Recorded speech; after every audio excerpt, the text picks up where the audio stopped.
I think when I look back, particularly over the last 7 years especially, I would say the one skill that I've used more than any is the ability to be reflective. And more specifically, it's being able to take a step back from everything I'm doing, whether it was me pursuing goals that I had in athletics, to developing my career, to actually just taking a view on my life as a whole and understanding where I could achieve greater balance.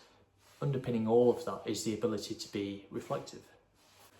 Now, for those of you who maybe aren't aware, being reflective is the ability to take a step back from a situation or take a step back from actions that you're committing and asking yourself the question, what can I do better for it to be a progressive argument? Or maybe what's going really well? It's being able to kind of perform a self-analysis on what you do day to day, week to week, month to month, year by year. Now, for some of us, this can be done unconsciously. So if I take myself as an example, because I've practiced the ability to be reflective over such a long period of time, I find it's something that I just do naturally on a day-to-day basis.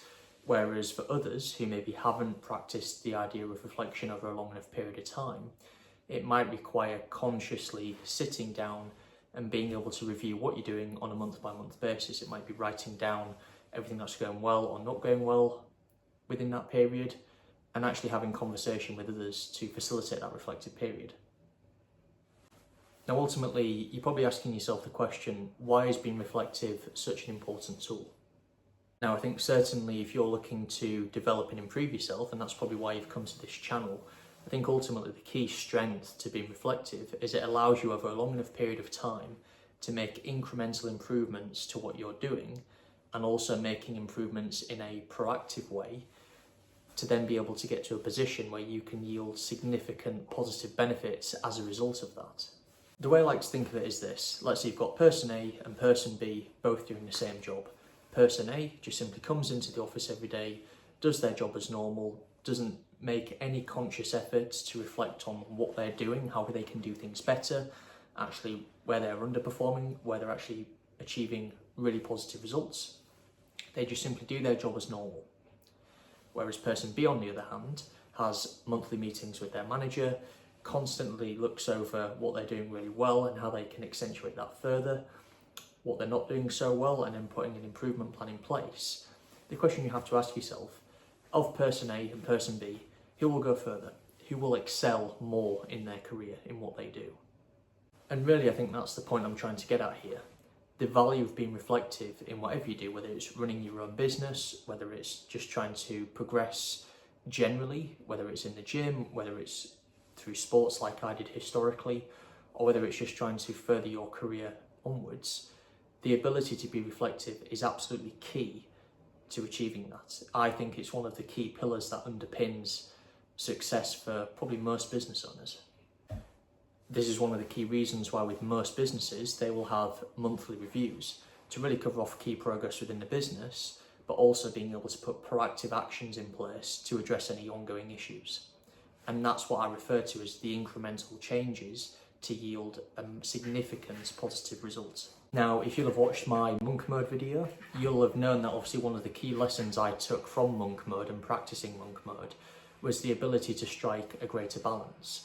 Now, the way I was able to get to that realization was actually by taking a step back from everything I was doing and understanding what aspects of my life were potentially lacking or that I wasn't putting the effort into that I should have done. Now, in my case, I realized that yes, I was progressing from a career standpoint. Obviously, physically, I was in really good shape. Finances in a really good position, but then socially, there was a gap.